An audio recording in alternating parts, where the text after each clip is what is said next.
Lur, selamat datang di Ngidul Ngalebu Film Cadel. Sehat, aman, tentram loh Cinawi kabeh lur ya. Enggak aman cak, soalnya ini lagi mumet. Bukan cuma masalah kerjaan, tapi juga hubungan. Oh my god, invitasi oh my god. Balik mana ambek aku Icang dengan quotes hari ini. Nggak perlu ngerasa spesial. Anda kan manusia, bukan nasi goreng. Kali ini kita akan mengidul film bergenre kriminal misteri komedi, yaitu Thursday Murder Club tahun 2025. Film yang dibintangi para artis-artis kawakan Hollywood ini mengisahkan tentang sekumpulan mbah-mbah di komplek hunian khusus lansia, dan mereka berusaha memecahkan kasus pembunuhan di masa lalu. Namun di saat yang sama, pemilik dari komplek tersebut juga tewas dibunuh lur. Apa yang sebenarnya terjadi? Langsung aja kita ke requestan pertanyaan lucu dari dulurku Satria Bajaringan ya. Ca, apa bener kalau habis makan es lilin nanti pas Loh, enggak gitu konsepnya lur. Emang Anda kalau makan kuping gajah keluarnya nggak putus-putus sepanjang belalai gitu? Plak. Mangga sketsakan. And there's more. Call me back in a few minutes. Don't wake the dead.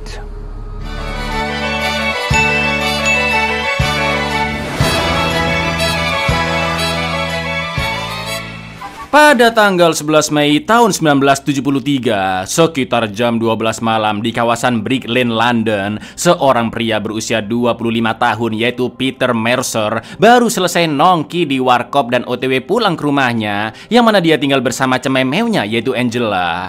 Akan tetapi saat hampir sampai rumah, Peter pun begitu terkejut mendengar suara ribut-ribut dari lantai atas. Lalu tiba-tiba Angela pun terlempar ke bawah dan tewas dalam kondisi perutnya tertusuk pisau. Tepat setelah itu seorang pria bertopeng sebut saja Tukiman kabur begitu saja. Namun sayang Peter tidak bisa mengejarnya karena kakinya pincang akibat bekas luka tembak saat menjadi tentara dan turun di medan perang. Setelah hampir 52 tahun berlalu, kasus itu masih belum terpecahkan dan saat ini di tahun 2025 kembali dibahas oleh ketiga mbah-mbah yang sangat gila teka-teki. Mereka adalah Elizabeth, seorang psikiater yaitu Ibrahim, serta mantan pebisnis bernama Ron. Mereka semua tinggal di komunitas hunian khusus lansia bernama Cooper Chase, yang biar gampang kita singkat saja Sisi ya lur ya. For your information, Sisi ini berbeda dari panti jompo karena mayoritas lansia di sana masih bisa mandiri dan mereka memang ingin hidup nyaman bersama lansia lainnya.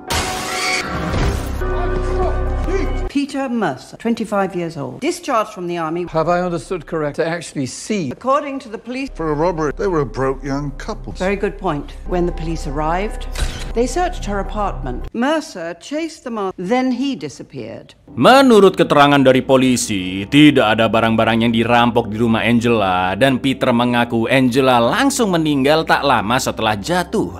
Ron pun berpendapat bahwa sebagai mantan tentara, seharusnya Peter mengetahui prosedur P3K dasar, setidaknya untuk menjaga Angela tetap hidup sampai bantuan datang. Sedangkan menurut Ibrahim, mereka harus mengulik tentang Peter lebih lanjut karena hanya dialah yang melihat Tukiman dan Peter patut dicurigai karena bisa saja berbohong ya kan. Setelah diperiksa polisi, Peter juga dibebaskan begitu saja dan entah bagaimana nasibnya selanjutnya. Untuk mendapatkan analisa yang lebih jelas tentang kematian Angela, Elizabeth pun menyarankan agar mereka merekrut seorang ahli medis. Di lain sisi terdapat mantan perawat yaitu Joyce yang baru saja tinggal di Sisi. Dia mengajak anaknya panggil saja Painem untuk berkeliling fasilitas tersebut, dan saat datang ke rapatnya Elizabeth DKK di ruang teka-teki, Painem pun terkejut karena melihat ada foto orang koit, sedangkan Joyce terlihat santai saja karena dia pensiunan perawat. Setelah itu Painem menawarkan ibunya untuk tinggal di dekat rumah, namun Joyce ingin tinggal di Sisi saja agar bisa melakukan kegiatan positif bersama orang-orang seusianya. Lalu sepulangnya Painem, karena tadi Joyce santai-santai aja ketika melihat foto-foto TKP, Elizabeth pun yakin Joyce dulu bekerja di bidang medis dan mengajaknya untuk membahas kasus pembunuhan bersama teman-temannya yang dinamakan Klub Pembunuhan Kamis Tidak Pakai Wage. Isn't the this room usually for chicks? Not on a Thursday, no. I think it's a mistake you living in. I need to be somewhere where I could... Are you a nurse? Sorry, what? It's just that you didn't... So, Joyce, would you take a... Perhaps we could... With the Thursday Murder Club.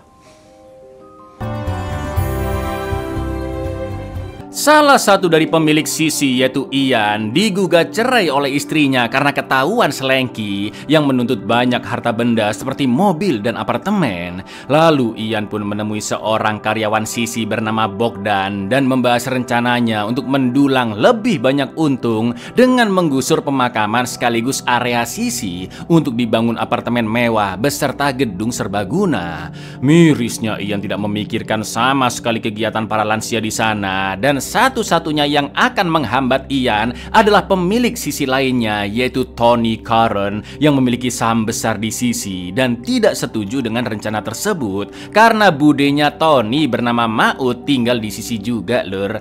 Maka dari itu Ian menyuruh Bogdan sebagai mandor untuk diam-diam menjaga proses pengerukan pemakaman dari Tony dan anak buahnya. I need to maximize my assets. Paperwork or no paper. Cantankerous old farts. Is Tony Curran. Me? You like that? Make my money? Yeah, sure. He would, if he'd agree to it, but his Auntie Maud is a resident. Now, do we have a deal or not? I do it. We have a deal. Yeah. Rumor itu sudah diketahui oleh klub pembunuhan Kamis yang kita singkat KPK ya lur ya.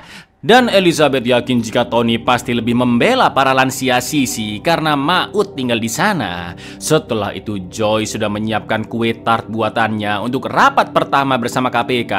Lalu Elizabeth pun mulai menjelaskan kasus Angela yang berkas-berkas detailnya dia dapatkan dari mantan detektif wanita yang dulu mengusut kasus tersebut, yaitu Penny Gray. Dan dia adalah pendiri dari KPK lur.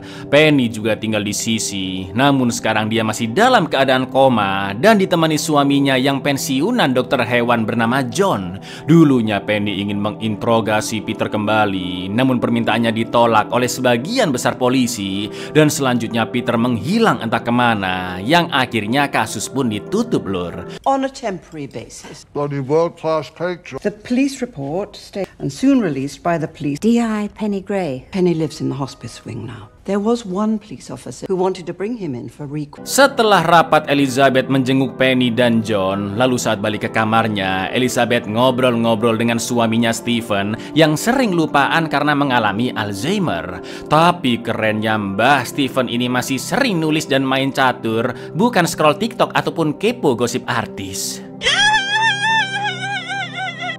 Sore harinya Sisi kedatangan polwan amatir bernama Donna untuk menjelaskan cara menjaga keamanan di rumah, seperti mematikan alat-alat elektronik kalau mau keluar rumah, sampai hal-hal simpel seperti cara mengunci pintu.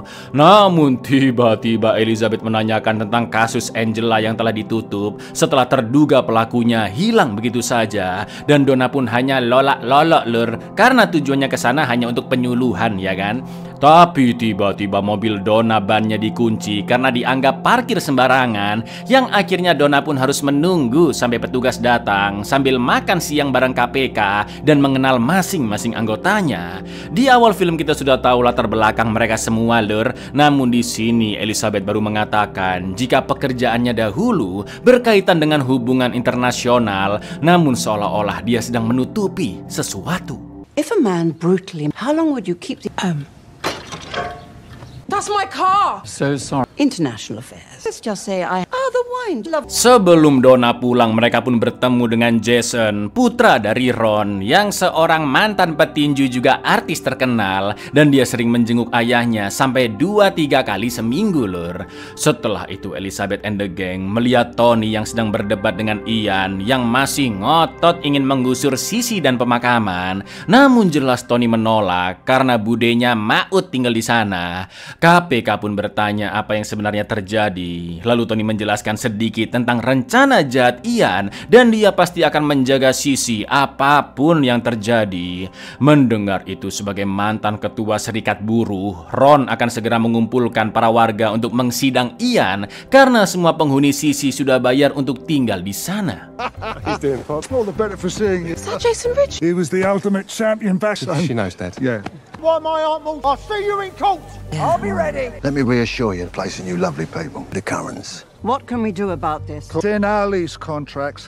Di depan semua penghuni, Ibrahim pun mengutip kata-kata Ian yang ada di persetujuan kontrak, yaitu perusahaannya hanya akan mengubah atau menambah bangunan kompleks Sisi atas persetujuan para penghuni. Namun Ian pun berkelit jika mbah-mbah di Sisi tidak akan ditelantarkan karena ada kompensasi dan relokasi. Brengkesnya Ian sama sekali tidak menggubris protes para penghuni. Dia akan segera memulai rencananya. Namun tak lama setelah Ian pergi lur, Tony mengalami kejadian yang sangat mengerikan di kediamannya karena ternyata We know you intend to do away. Not out on the street. You will. You shouldn't be digging up just to make a quick. It's a sin. Point is, Mr. Bentham, these are our friends. Dig a start on Monday. Thank you very much.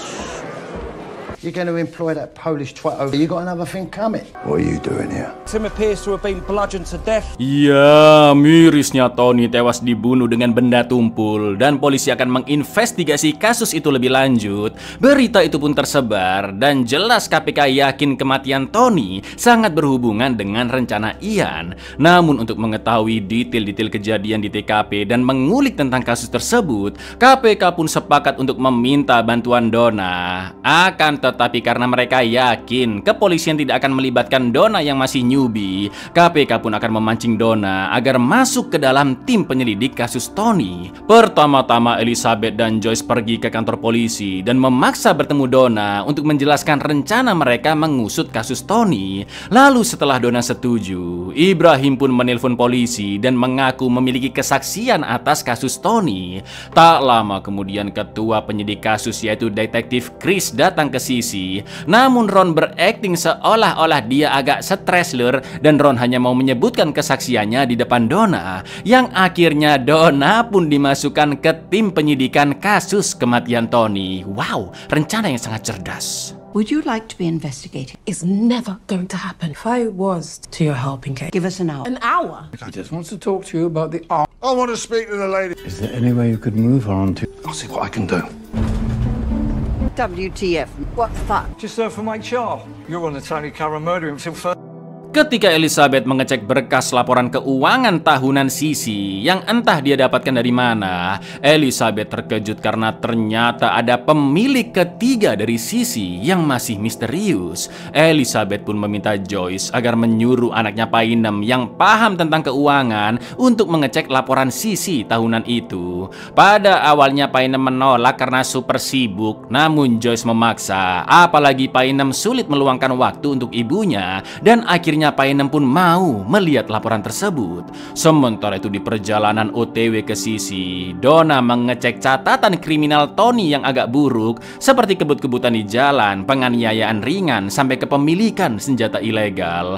Namun saat melihat foto yang ditemukan di TKP pembunuhan, Donna pun langsung mengenali sosok di samping Tony, yaitu Bobby Tanner, seorang gembong kriminal kelas kakap yang masih buron. Akan tetapi juga terdapat satu pria lagi di samping Bobby, sebut saja Sugiman, yang dari pantulan cermin terlihat tato orang di lengan kanannya.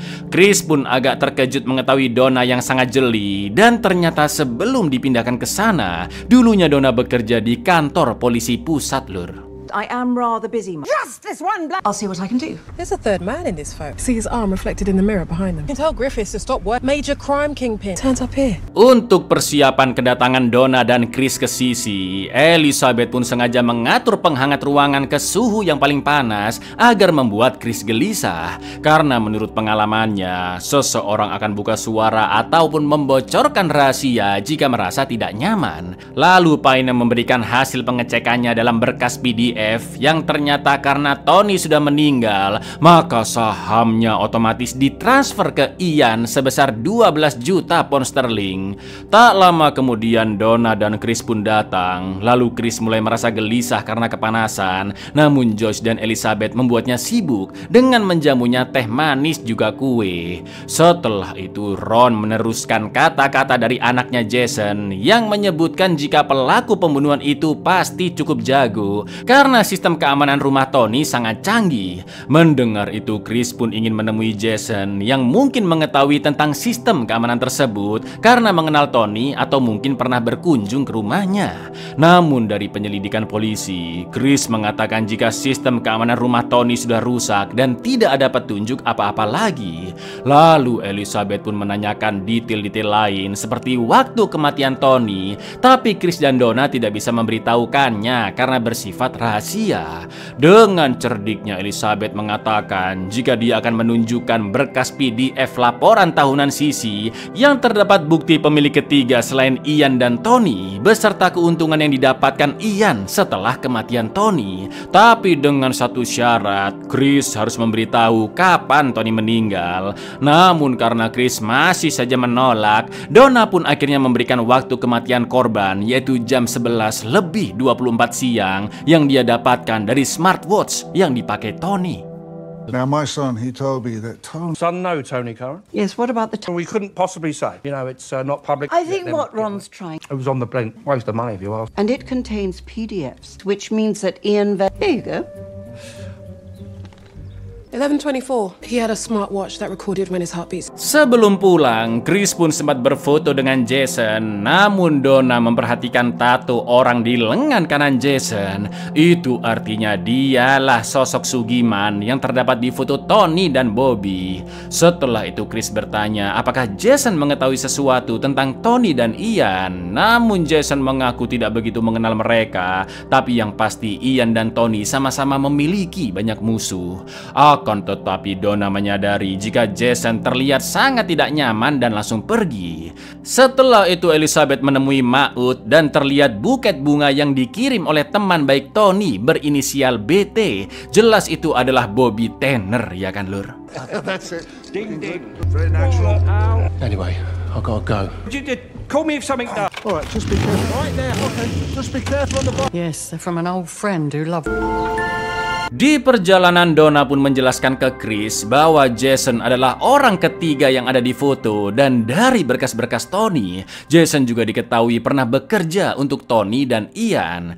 Chris pun setuju untuk mengawasi Jason, apalagi tadi sikapnya sangat mencurigakan karena buru-buru pulang. Setelah itu Donna dan Chris pergi ke kediaman Ian dan setelah ditunjukkan foto tersebut, Ian pun mengenali orang di samping Tony adalah Bobby. Tapi Ian mengaku jika yang selama ini dia tahu Bobby sudah lama tewas karena tidak ada kabar selama bertahun-tahun. Selain itu Ian juga mengkonfirmasi Bobby adalah pemilik ketiga dari Sisi dan dulu Tony sengaja menggandeng Bobby demi mendapatkan suntikan modal agar proyek Sisi cepat selesai.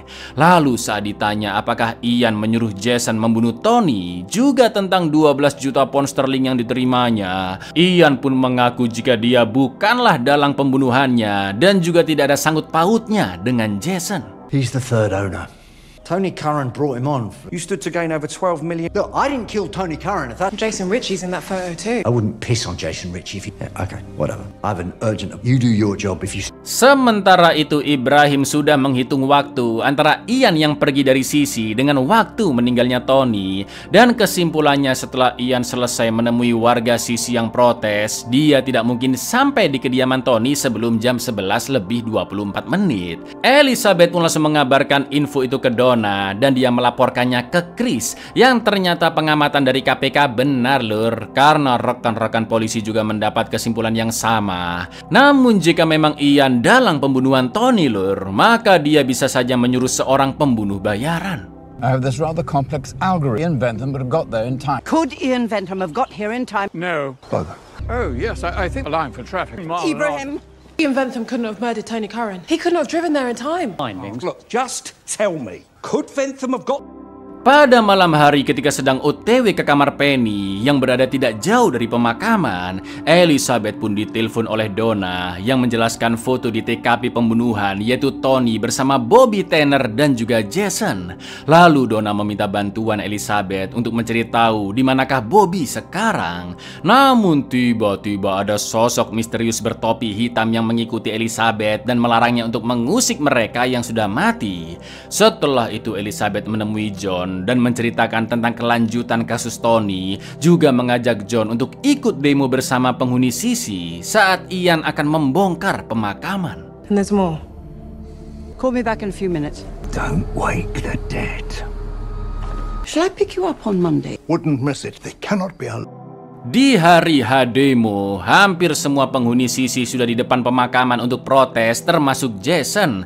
Tak lama kemudian Ian dan Bogdan datang beserta 2 alat berat untuk mengeruk tanah pemakaman. Tapi karena terlalu banyak orang yang menutupi gerbang, tololnya Ian menyuruh Bogdan mengambil sekop dong untuk memulai prosesnya secara diam-diam dari belakang pemakaman. Ya kalau pakai sekop, kapan kelarnya? Blok. Not going to make much progress with the one. Work needs to start. What's this? You reliving the 80s, are you? No digging. Well, you'll have to get through me and Karena melihat Bogdan yang mulai nguruk tanah, Elizabeth pun langsung menemuinya dan berusaha mengulik informasi tentang kasus Tony dari Bogdan. Dengan lihainya Elizabeth basa-basi dulu membahas tentang ibunya Bogdan agar dia merasa nyaman dan seolah-olah ngobrol dengan teman. Lalu ketika ditanya apakah Bogdan disuruh Ian untuk membunuh Tony, Bogdan pun menjawab jika dia tidak disuruh melakukan hal biadab seperti itu, dan kalaupun disuruh Bogdan pasti menolak. Di lain sisi terjadi sesuatu yang sangat mengerikan di tengah-tengah demo, Lur. Before Tony died, why? Are you wishing to... Did Ian ask you? No, and even if he did ask... He's dead. Entah bagaimana caranya, tiba-tiba Ian jatuh lemas dan tewas seketika. Namun Elizabeth yakin jika Ian dibunuh oleh seseorang di tengah demo saat sedang ricuh lewat jarum suntik. Karena dari hasil otopsi, Donna memberitai jika Ian meninggal akibat overdosis fentanyl yang diberikan sebelum dia tewas. Joyce pun menjelaskan bahwa fentanyl adalah jenis obat bius dan memang bisa menyebabkan kematian jika overdosis. Setelah itu Elizabeth lanjut menceritakan tentang perkembangan kasus Tony, di mana terdapat foto Tony bersama Bobby Tanner. Namun untuk menjaga perasaan Ron, Elizabeth pun enggan mengatakan bahwa Jason juga ada di foto tersebut. Lalu Elizabeth juga menjelaskan surat wasiat milik Ian, di mana pembangunan di Sisi akan terus berlanjut meskipun dia sudah meninggal. Maka dari itu satu-satunya cara untuk menyelamatkan Sisi adalah mencari pemilik terakhir alias Bobby Tanner yang entah sudah mati apa masih hidup. My guess is it happened a lethal dose administered. A notorious criminal. It doesn't matter. No, only Bobby Tanner can stop it. So the battle for our home? And it explicitly states that the development of Cooper's chip. Ketika balik ke kamar, Elizabeth pun terkejut karena ternyata Bogdan main ke sana dan sedang ngobrol-ngobrol bersama Stephen. Ternyata tujuan Bogdan datang karena ingin menunjukkan sesuatu ke Elizabeth di pemakaman nanti malam. Namun dengan satu syarat, Elizabeth harus datang sendirian. Completely alone. Donna dan Chris menemui Jason di tempat latihan ice skatingnya dan menanyakan tentang keterlibatannya dalam kasus Tony.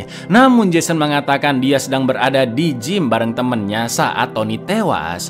Lalu Donna juga mempertanyakan mengapa setelah HP Ian dicek terdapat telepon ke Jason sebanyak 3 kali setelah Ian ribut dengan Tony di awal film, yang diduga saat itu Ian menyuruh Jason untuk membunuh Tony. Lalu Donna dan Chris juga membahas tentang Ian yang ternyata pernah melunasi hutang judinya Jason, dan sebagai balas budi Jason pun sering disuruh-suruh oleh Ian. Namun Jason mengaku jika di telepon mereka sedang membahas hal lain dan bukan rencana pembunuhan. Akan tetapi Jason sangat terkejut saat Chris menunjukkan foto yang terdapat Bobby Tanner dan Jason di sana. Pada akhirnya Jason pun ditangkap polisi karena dugaan keterlibatannya di pembunuhan Tony.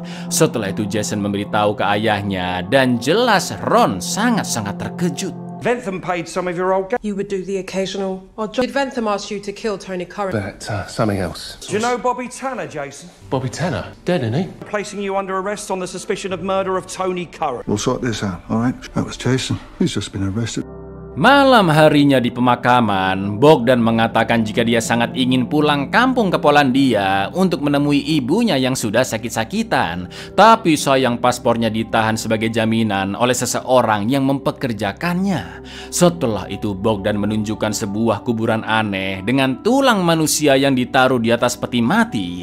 Bisa jadi tulang tersebut adalah korban pembunuhan yang mayatnya sengaja disembunyikan di sana. Elizabeth pun segera melapor polisi dan mayat itu segera dibawa oleh tim forensik. Sementara itu Chris ngomel-ngomel di depan semua anggota KPK agar mereka semua tidak merecoki urusan kepolisian lagi. Karena Elizabeth juga mengaku dia menemukan mayat itu saat iseng mencari tanaman hias ke pemakaman. Dan jelas keterangan itu sangat aneh bagi Chris, ya kan? Akan tetapi Donna masih berpihak pada KPK dan Elizabeth pun memintanya untuk mengecek mayat tersebut. Those bones were put on top to hide the body. Well, you see, I was out of my window box. Your window box? So, if you and maybe we can make some actual progress. I'd run a check on those bones. Could be significant. Di malam hari, Elizabeth pun terbangun dan melihat pria misterius bertopi hitam yang menaruh buket bunga di meja makannya.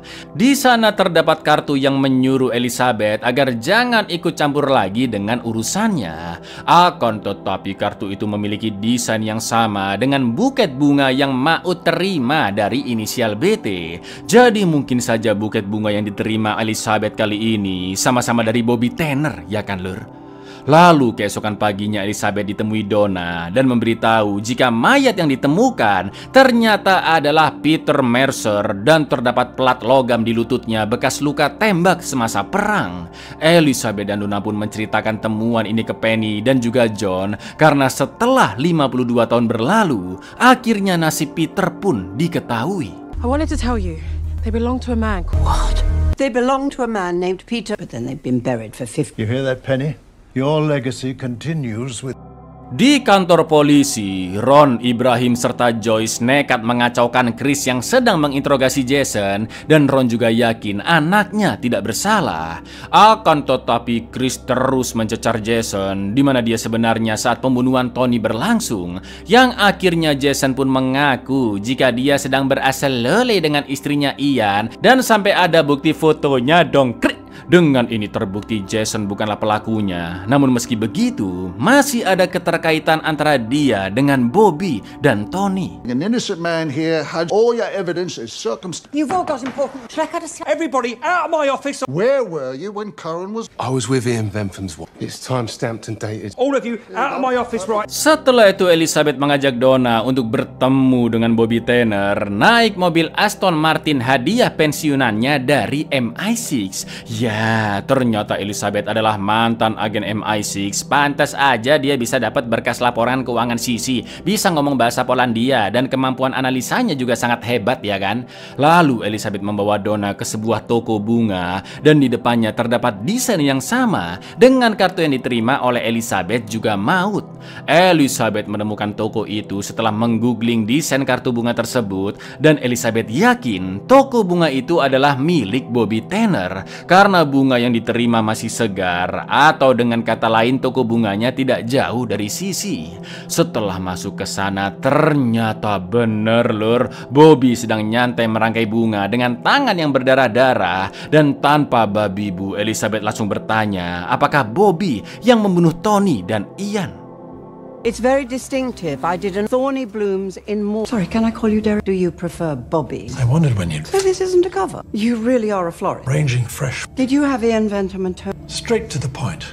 Di saat yang sama, Bogdan sedang bermain catur dengan Stephen di kamarnya. Stephen pun mengatakan jika dia selalu memperhatikan bagaimana Elizabeth membicarakan kasus Tony. Dan Stephen yang mencurigai Bogdan pun bertanya apakah dia yang membunuh Tony Curran. Bogdan pun akhirnya mengaku jika memang dialah pelakunya. Namun insiden itu terjadi tanpa disengaja, karena awalnya Bogdan hanya ingin mengambil paspor yang ditahan oleh Tony demi pulang kampung ke Polandia untuk menjenguk ibunya. Namun tiba-tiba Stephen lupa dengan percakapan mereka barusan karena penyakit Alzheimer-nya. Meski begitu, Bogdan berniat untuk membunuh Stephen agar tidak ada saksi dengan cara memberikan obat tidur berdosis sangat tinggi ke dalam cangkir teh. You know, I don't wish to be rude, but did you kill Tom? I had no intention. But you have to understand that. Perhaps you had good reason, but I do know you... I'm sorry, were we talking... You were telling me about... Sementara itu Bobby mengaku jika dia bukan dalang pembunuhan Tony dan sebagai satu-satunya pemilik, Bobby berencana untuk menjual Sissy. Lalu Elizabeth pun meminta Donna keluar agar dia bisa bicara empat mata dengan Bobby. Tak lama kemudian muncul pria bertopi yang akan menyerahkan 3 paspor dari para pekerja yang baru direkrut untuk Bobby. Ternyata pria itulah yang mendatangi Elizabeth di pemakaman dan dia jugalah yang menaruh buket bunga. Itu artinya memang Bobby yang mengintimidasi Elizabeth dari jauh agar tidak ikut campur dengan masalah internal Sissy. Meski menahan paspor pekerja luar negeri melanggar hukum, namun Bobby melakukan itu hanya sebagai jaminan agar pekerjanya tidak kabur jika membuat masalah. Setelah itu Elizabeth pun ingin membuat perjanjian dengan Bobby bahwa dia akan tetap merahasiakan keberadaannya asalkan Bobby mau mengembalikan semua paspor ke pekerjanya, juga menjual Sissy ke pembeli yang dipilih oleh Elizabeth. Untungnya Bobby pun setuju lur, karena sebagai gembong kriminal yang masih buronan, dia ingin penyamarannya tetap dirahasiakan. Dan dengan ini akhirnya Sissy pun berhasil terselamatkan. You know, bringing people and then taking their ID. Oh, that is very... I'd best not get any smell of... I expect you to deal... You sell Cooper's... In return, I will keep your identity. You knock this whole operation. The passport's the worker. So, do we have a deal? Deal. Setelah itu Bobby menjelaskan jika Tony juga melakukan praktek yang sama, yaitu menahan paspor pekerjanya. Akan tetapi Bobby masih mengembalikan paspor agar karyawannya bisa pulang kampung. Tidak seperti Tony yang terus menahan paspor pekerjanya karena dia haus kekuasaan. Mendengar itu Elizabeth akhirnya paham apa yang sebenarnya terjadi. Dia pun teringat dengan Bogdan yang tidak bisa pulkam ke Polandia karena paspornya ditahan oleh bosnya alias Tony, ya kan lur? Dan Elizabeth pun yakin jika pembunuh Tony adalah Bogdan. At least I gave my workers their... Not Tony. Power hungry. Call everyone, Donna. Ron, Cooper's Chase, my flat. Gak pakai lama Elizabeth langsung OTW balik dan menyuruh Donna menghubungi anggota KPK untuk segera datang ke kamarnya karena Elizabeth khawatir Bogdan mengancam nyawa Stephen. Lalu sesampainya di sana, sayangnya Stephen sudah meminum teh buatan Bogdan dan ketika akan kabur, Ron pun langsung meninju endas Bogdan lalu Donna segera memborgolnya. Awalnya Bogdan masih tidak mengakui perbuatannya. Namun ternyata Stephen memiliki alat perekam suara yang selalu dia aktifkan tiap bermain catur untuk mempelajari strategi lawan. Ya, Bogdan pun mati kutu karena pengakuannya terdengar jelas dan dia pun menjadi tersangka pembunuhan Tony. Sebelum dibawa pergi, Bogdan pun menjelaskan kronologinya bahwa saat itu Tony tidak mau memberikan paspornya dan sampai menyerang Bogdan karena emosi. Bogdan pun terpaksa membela diri sampai akhirnya dia memukul Tony hingga tewas dan kejadian itu begitu cepat. Selain itu Bogdan mengatakan bahwa dia tidak meracuni minuman Stephen karena sudah dianggap sebagai teman baiknya. I'm placing you under suspicion of the murder of Tony Curran. I have no evidence. Bogdan may have poisoned Stephen. We must get him checked out properly. And you didn't. Of course I don't poison. Stephen records. I had no intention. Then he get angry with me. He attacked me. I had no choice. Saat sedang mengamati berkas-berkas kasus Angela beserta mayat Peter, Elizabeth yakin jika tidak ada perampokan di insiden tersebut dan sebenarnya Peter lah yang membunuh Angela. Akan tetapi polisi yang menyidiknya percaya dengan alibi Peter karena dia juga kenal baik dengan polisi-polisi itu. Di lain sisi terlihat foto Penny yang sangat geram melihat Peter sedang asik ketawa ke TV dengan para polisi. Maka dari itu Elizabeth pun berkesimpulan bahwa Penny lah yang membunuh Peter dan menguburnya diam-diam di pemakaman Sissy. Karena Penny sudah sering melihat pelaku kejahatan bebas begitu saja dan kali itu dia tidak mau membiarkan pembunuh sekeji Peter lolos kembali. Selain itu Elizabeth juga menuduh John sebagai pembunuh Ian karena sebagai dokter hewan Ian paham obat-obatan dan sangat mudah mengambil fentanyl di gudang persediaan. Motif John membunuh Ian tak lain tak bukan agar jasad Peter tidak ditemukan saat tanah pemakaman dikeruk. Karena jika itu terjadi, Lur, maka Penny pasti akan diadili meski dia sedang sakit. So she found him and she killed him. And then she hid his body. Only there was no Mark. Angela's boyfriend. Well, they liked him. He was one. Look at the way she's looking. She's about to take some... John pun mengaku dia nekat membunuh Ian memang demi menyelamatkan istrinya yang sangat dia cintai. John pun pasrah jika dilaporkan ke polisi, namun dia ingin menikmati momen berdua dengan istrinya terlebih dahulu. Akan tetapi melihat 2 suntikan fentanyl di laci, Elizabeth pun paham John ingin mengakhiri hidupnya bersama Penny. Sungguh scene yang sangat menyayat hati. Elizabeth dan geng KPK pun terpaksa membiarkan John karena di usia yang sudah senja, John dan Penny pasti akan lebih terpuruk jika mendekam di penjara. There was one thing I could do, and in the end I couldn't. We'll leave you to say you're together. Thank you. I love Penny so much. What use am I? Sweet dreams, darling. What a chase. Setelah semua yang terjadi, klub pembunuhan Kamis akhirnya berhasil memecahkan kasus Angela, juga kasus Tony dan Ian. Namun sayang John meninggal bundir bersama istrinya Penny. Upacara pemakaman pun diadakan yang dihadiri oleh para penghuni Sisi sekaligus Jason, Donna, Chris, dan Painem. Lalu Elizabeth memberikan kalung KPK milik Penny kepada Joyce sebagai tanda bahwa Joyce diterima sebagai anggota secara permanen. Selain itu, karena Painem memiliki perusahaan dana investasi dan dia sangat kaya raya, Elizabeth pun menawarkannya untuk membeli Sisi. Melihat kondisi emaknya yang sangat bahagia tinggal di sana, alhamdulillahnya Painem pun setuju membeli Sisi dan semua mbah-mbah yang tinggal di Sisi pun berhasil terselamatkan. Welcome to the Thursday Murder Club. Officially on board. Excuse me? I've heard it's for sale. Keep us all in arts talk. Moved in here and I was wrong. I didn't think I'd see you happy again. Happy anniversary to another year. Look at that. He's giving him a second. Got a chance, doesn't he? Cheers. Buyar, bisa nggak kira-kira 4 mbah-mbah ini datang ke negeri Konoha? Kayaknya banyak kasus deh yang harus diselesaikan, Lur. Assalamualaikum.